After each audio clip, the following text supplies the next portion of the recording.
Welcome back for another Night Works. The art explorations tonight in graphite, ink, and watercolor. Calling this piece The Heralds of November. In my mind, it's just a sort of a symbol of the seasonal change. Here in Georgia, the leaves are changing color and filling up my gutters, so it's a real pain in the rump. This piece was an excuse to try and paint a bunch of fall autumn colors with leaves and some outfits and stuff. So I'm working on a little herald figure here. I used 4 reference images that I created on Midjourney.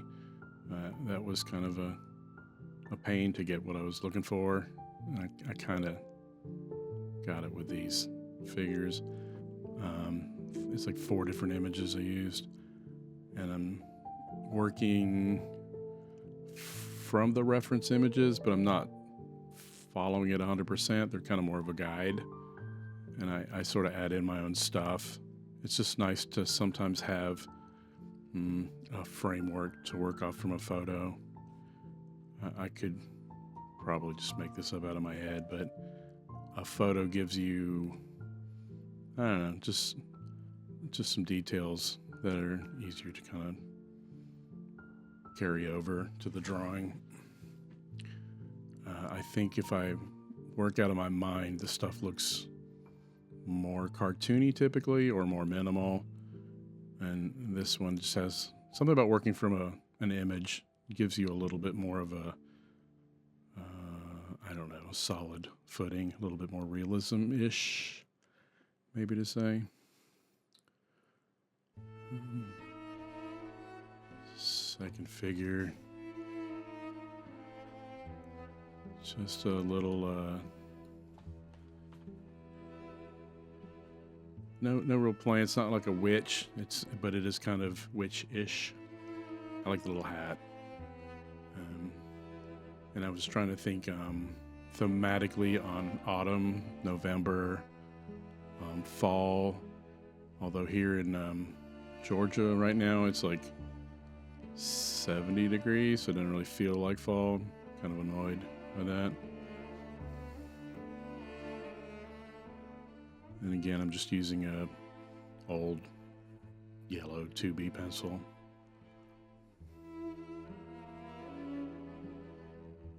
Just putting in some little tiny details. And these pieces I've been creating for this, these are done at night, and I have a lot of ideas at night, but I'm a little older now, and so I don't always have the energy at night and falling asleep. So this actually took 2 nights of work, but I had fun thinking about it.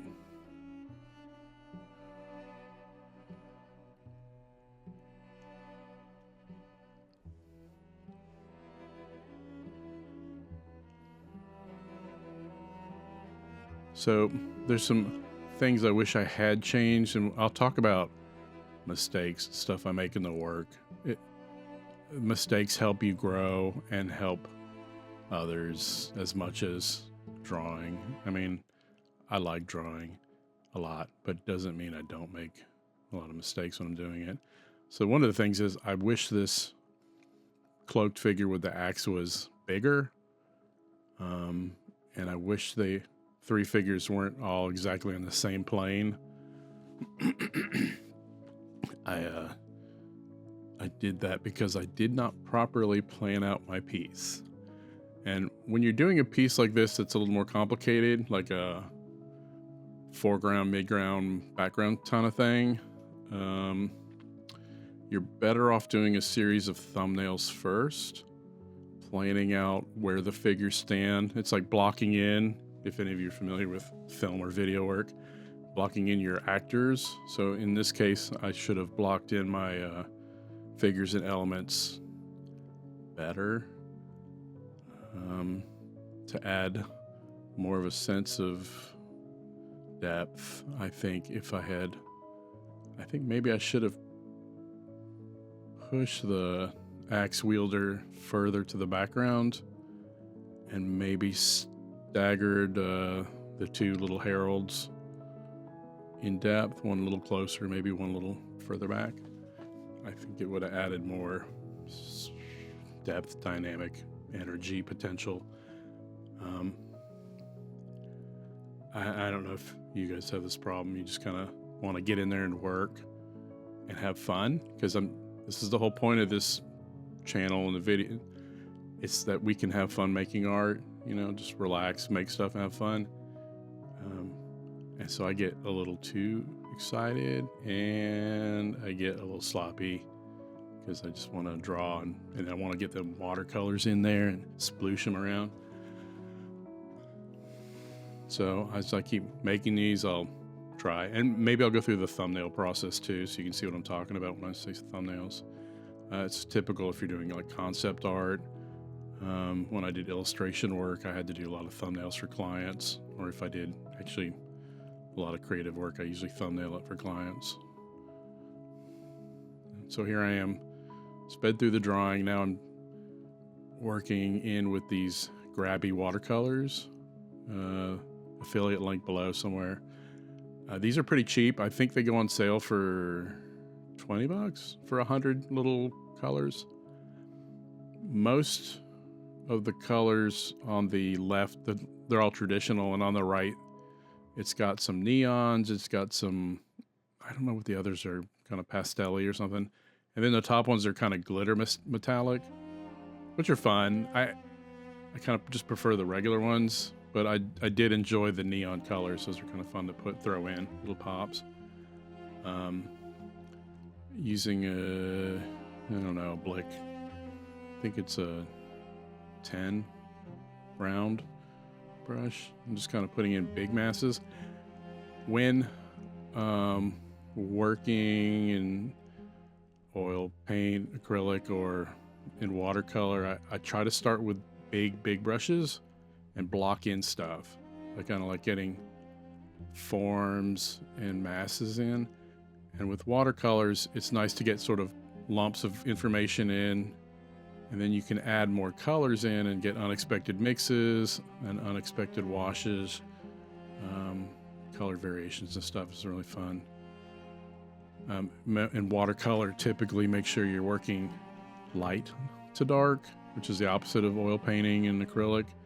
The white of the paper is going to be your brightest points, and you can go darker, but you can't go light in watercolor. If you're going to mixed media, you can lighten things up, but this is just pencil, ink, watercolor piece. So I'm just trying to leave areas lighter, like things that recede into the distance with atmospheric perspective. I'm leaving lighter. The sky I'm going to leave lighter. And then like those trees, I could push darker. I think they're kind of silhouetted. And then I'm trying to work out all the feel of the foliage on the ground without having to draw 100,000 leaves. And I do some later, but I kind of want the color tone to kind of carry across the sense of autumn and fall foliage. And I'm doing the background and even the ground in front of them first. And that'll help me get kind of a sense on what I need to do in the characters for contrast and color. Make sure they don't blend too much into the background or anything. Color separation is important. You don't want to waste time on a drawing and then have it lost in similarities in contrast or color, so you want to make sure it's a little different.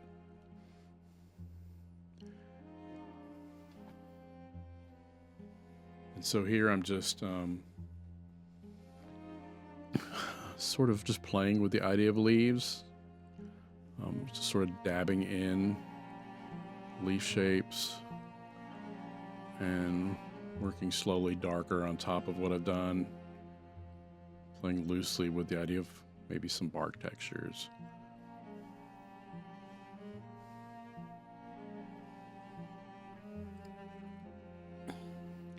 part of this piece is me also messing around with the Grabie colors. I'm not familiar with them that well, so I'm just trying some things to see what happens as much as anything. But I do like to try and think about warms and cool colors and how they push and pull against each other, how they help create separation. So I'm thinking about that. I don't want my piece to be full-blown color, so I'm trying to desaturate some stuff too.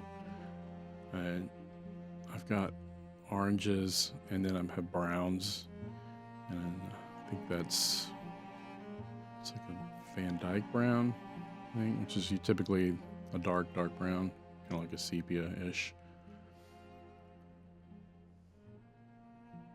Man, I wish I painted this fast in real life. So I can't remember how long this took, but I just speed it up a lot just so you guys didn't get bored watching this.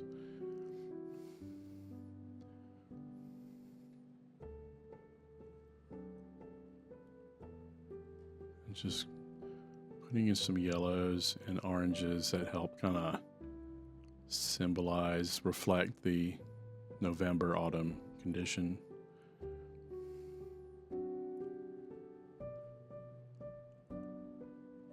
It's almost like these are, I don't know, they could be in a cult that worships the seasons or something, but they could also be more metaphorical characters that as they walk through the world, the autumn falls behind them.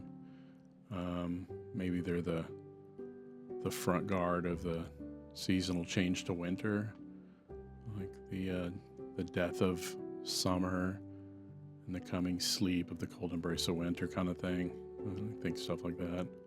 It's got some little dying flowers, a little symbol of life and death.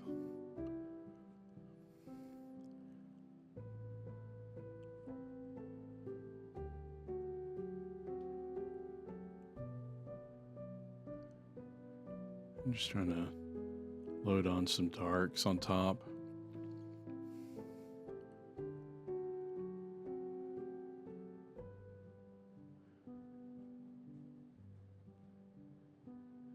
And like here I am putting red in this kind of red blood night or something. I don't know. I like the red pop. You know, it's like those trees that go bright red. I think maples. Trying to think of leaf colors when I was painting these guys. Now, one mistake that I wish I had altered, fixed, was the curve of his axe kind of gets too close to the curve of the wall. I don't like that proximity, but I'd already done it, so too late. If I had done the thumbnails, I wouldn't have that problem, but whatever. It's okay. And here I'm putting some of those little metallic copper colors in there because, I mean, why not? Who cares? Little metallic silvers. I like hanging stuff off of these items. I don't think in real life you'd have bells hanging off your scythe, but couldn't hurt. Little jingly noise as they're marching down the road.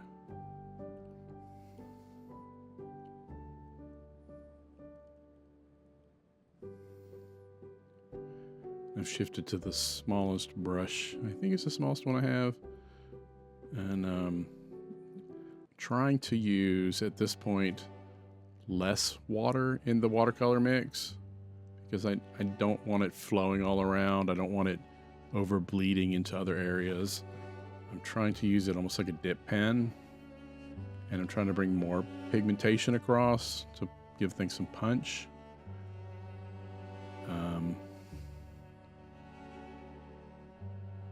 And if it's too punchy, see the shadows there? I didn't like how they were like too cartoony, so I dampened it real quick. And hopefully it looks more like it's shadow curving into the light. The creases of his arms.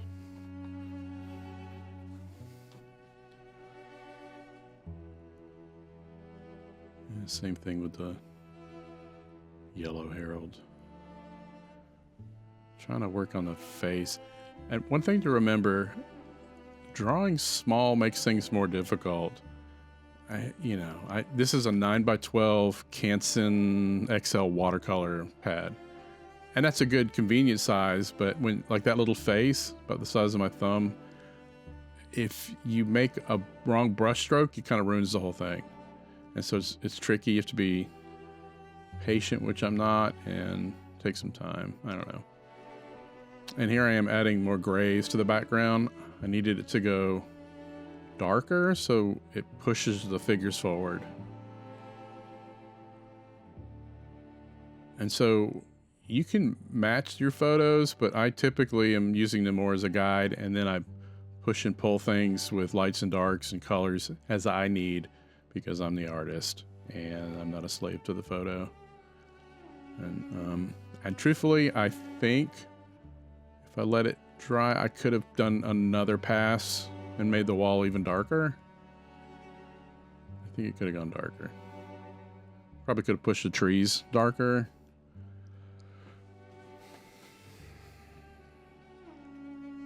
Just putting some little hints of shadows, trying to create some variations. See, I'm trying to separate that axe head with that dark, and I wouldn't have had to do that if I had planned better, but whatever. So here I'm trying to mimic some leaves on the ground, and it looks too much like polka dots, so then I'm trying to bury them under some washes, so there's that ghost of the leaf shape, and then maybe your mind will fill in that the leaves are falling. I don't know, putting some shadows, darkening the pointy hat fellow. Washing shadows. And then I ink it. And I debated about it. I didn't know if I wanted to actually just reinforce the pencil work with more graphite or just ink it, but I liked inking it. So I don't know, I just inked it. I'm not saying it makes the piece better. I'm not saying you should do this. I just did it because it was fun. I don't know if it makes the piece better or worse. Inking always makes things pop. One thing also about inking, if you have like the background, like I left it watercolor with pencil, and then I ink, that helps the figures come forward. The darker outlines sort of bring the figures and details towards the front against the softness of the background. And then you can see in my overzealous inking, I screwed up on the scythe, which I'll have to fix. And then, straight lines. Why do you have to be so straight? Putting in some little ruins. Just putting little finger details. Little feet that I just added. Just made up some feet. And there you go. I hope you enjoyed that. You see me fixing stuff up. But please watch for more, share, like, and subscribe, and I'll be doing a lot more of these shows in the future. If you guys have any questions or requests, please let me know in the comments below, and I'll do my best to help you guys out. Thank you. Bye.